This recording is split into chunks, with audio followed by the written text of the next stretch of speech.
Comet है या alien ship या ये कुछ और ही है? 3i एटलस पर अब सबसे बड़ा खुलासा हुआ है। 3i एटलस पानी की भाप छोड़ रहा है, वो भी स्पेस के बीचों बीच।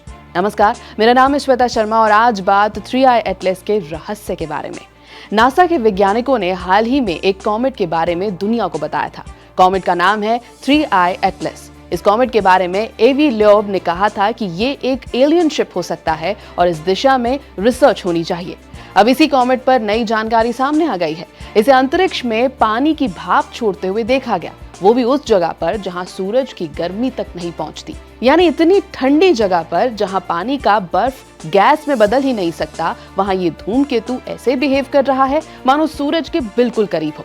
ये इतिहास में सिर्फ तीसरा इंटरस्टेलर ऑब्जेक्ट है जो हमारे सौर मंडल से होकर गुजर रहा है। इससे पहले आए थे 2017 में ओumuamua और 2019 में बोरिसोव, लेकिन एटलस इन दोनों से बिल्कुल अलग निकला क्योंकि इसने 3 गुना ज्यादा दूरी पर भी पानी छोड़ना शुरू कर दिया, जहां आमतौर पर बर्फ जमकर ठोस रहती है।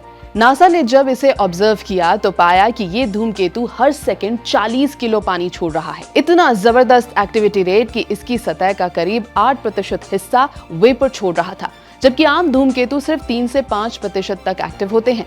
अब सवाल ये, इतनी ठंडी जगह पर बर्फ पिघली कैसे? वैज्ञानिकों का मानना है कि एटलस की सतह पर माइक्रो आइस ग्रेन्स यानी सूक्ष्म बर्फ के कण हैं।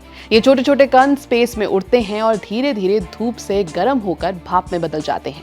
यानी ये 2 स्टेप सब्लिमेशन प्रोसेस है जो बेहद दुर्लभ होता है। इसने धूमकेतुओं के बिहेवियर को लेकर वैज्ञानिकों की पुरानी समझ को पूरी तरह से बदल दिया है। अब इस खोज का सबसे बड़ा असर यही है, ऐसे इंटरस्टेलर कॉमेट्स शायद जीवन के बीज लेकर ब्रह्मांड में घूमते हों। यानी यही वो कुरियर्स हैं जो पानी और ऑर्गेनिक मॉलिक्यूल्स को एक तारे से दूसरे ग्रह तक पहुंचाते हैं।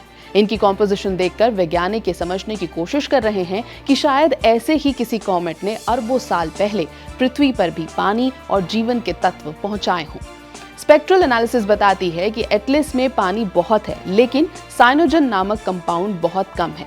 इससे अंदाजा है कि ये किसी कार्बन डेफिशिएंट क्षेत्र में बना होगा, जहां तारा धातुओं से गरीब यानी मेटल पुअर स्टार रहा होगा। इसकी ये केमिकल सिग्नेचर इसे ओumuamua जो सूखा और रॉकी था और बोरिसोव जो कार्बन मोनोऑक्साइड रिच था, दोनों से ही अलग बनाती है। यानी हर तारे के आसपास बनने वाले पदार्थों की विविधता जबरदस्त है। एटलस जैसे इंटरस्टेलर कॉमेट सिर्फ दूर के तारों की झलक नहीं देते, बल्कि ये वो संदेशवाहक हैं जो जीवन की शुरुआत की कहानी लेकर चलते हैं। हो सकता है इन्हीं की वजह से कहीं दूर किसी ग्रह पर भी पानी और जीवन की पहली बूंद गिरी हो। एबीपी लाइव की इस रिपोर्ट में फिलहाल इतना ही। मेरा नाम है श्वेता शर्मा।